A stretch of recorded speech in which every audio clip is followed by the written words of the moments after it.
Welcome to the first video of Worthy Patterns, an exploration of philosophy and theology in both the Eastern and Western spheres. Thank you for tuning in. This video is really just an introduction to what I'm trying to do on this channel, and so I'd appreciate it if folks would give any feedback they have in this first episode, but I'd like to say that there's going to be a whole lot more coming, so stay tuned, and again, thank you for bothering to click this video. Around October of last year, a bunch of previously scattered thoughts began to crystallize in my mind. For years I'd told myself that I needed to finally buckle down and read the foundational works of philosophy and religion. But I always seemed to find excuses, whether in work or in simpler distraction.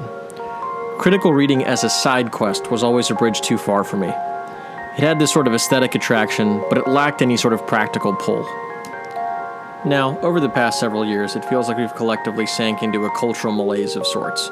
We achieved information overload, overshot the 90s vision of online utopia, and are now back to tribal warfare, same as it ever was, but now at hyperspeed. It isn't all bad, of course. The internet has democratized knowledge, enabled wholesome connectivity, and served as the backbone for plenty of good deeds.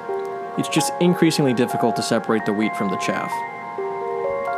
As I reflected on turning 29, what an ominous year, right? I realized that I couldn't clearly articulate my own foundational beliefs, or why I believe them. I'd felt very fortunate to grow up with incredible parents, to have enjoyed lifelong friendships, and to have been put in countless privileged positions. But if you asked me what written convictions I would place in a time capsule, I'd struggle. The endless internet information machine, littered with transient interactions, had left me with little lasting knowledge. The opinions regurgitated from pop intellectuals had amounted to little more than brittle rhetorical weaponry.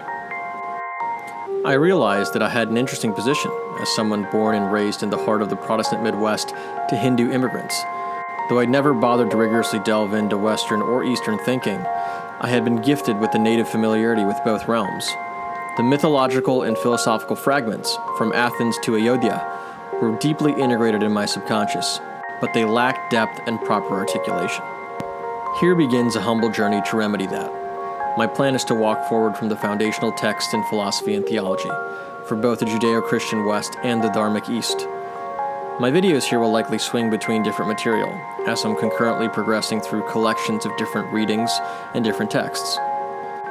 My goal isn't to provide absolutist interpretations or distill moral judgments. I'm simply trying to figure out what's worthy of taking forward, for myself, and perhaps for those of you out there that are in a similar place as me.